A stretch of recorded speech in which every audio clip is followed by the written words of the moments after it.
নমস্কার বন্ধুরা, আমি জয়রাজ খেল গল্প পরিবারে আপনাদের স্বাগত জানাই। ইস্টবেঙ্গলের জয় জয়কার আবার বিদেশের মাটিতে, এবং ইস্টবেঙ্গলই একমাত্র ভারতীয় টিম যারা সবসময় বিদেশের মাটিতে ভারতের মাথাকে উঁচু করে রেখেছে, তাদের জয়ের পতাকা উড়িয়ে বেরিয়েছে। ইস্টবেঙ্গলের মহিলা টিম প্রথম অনুষ্ঠিত ওমেন্স হাফ চ্যাম্পিয়নশিপে চ্যাম্পিয়ন হলো। তারা নেপালের মাটিতে নেপালের আর্ম ফোর্সকে 3-0 গোলে উড়িয়ে দিয়ে ফাইনালে এই কাপ জিতে একটা হিস্ট্রি ক্রিয়েট করলো। ইস্টবেঙ্গল যে ক্রমাগত দেখিয়ে এসছে যে তারা বিদেশের মাটিতে সবসময় সফলতার সাথে খেলেছে, দাপটের সাথে খেলেছে, সেটা কিন্তু আবারও প্রমাণিত হলো। ইস্টবেঙ্গলের এই টিমটি এই নেপাল আর্ম ফোর্সকে গ্রুপ স্টেজে কিন্তু হারাতে পারেনি, ড্র করেছিল। কিন্তু যদি পুরো টুর্নামেন্ট দেখি, ইস্টবেঙ্গল এই পুরো টুর্নামেন্টে একটিও গোল হজম করেনি এবং 16টি গোল করেছে, ভাবা যায়। এবং ফাজিলা ইস্টবেঙ্গলের স্ট্রাইকার নিচে করেছে একা 9টি গোল।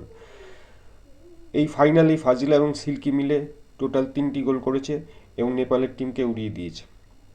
ইস্টবেঙ্গলের এটি একটি বড় অ্যাচিভমেন্ট বলতেই হবে। এই মহিলা টিম আই লিগ চ্যাম্পিয়ন হয়েছিল, যার ফলে তারা এএফসি চ্যাম্পিয়ন্স কাপ খেলতে গেছিল, সেখানে ইরানের টিমকে ইরানের ঘরের মাটিতে হারিয়েছিল।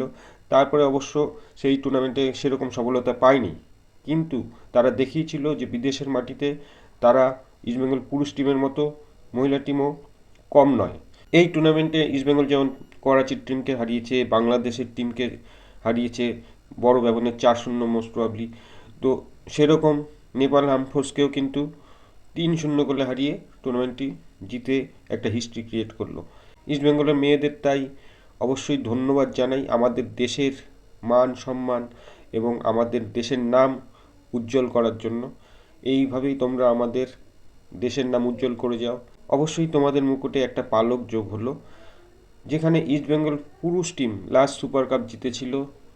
এরপরে তারা না ডুরান্ড কাপ জিততে পেরেছে, না আইএফএ শিল্ড জিততে পেরেছে ফাইনালে উঠে, না সুপার কাপ জিততে পেরেছে ফাইনালে উঠে।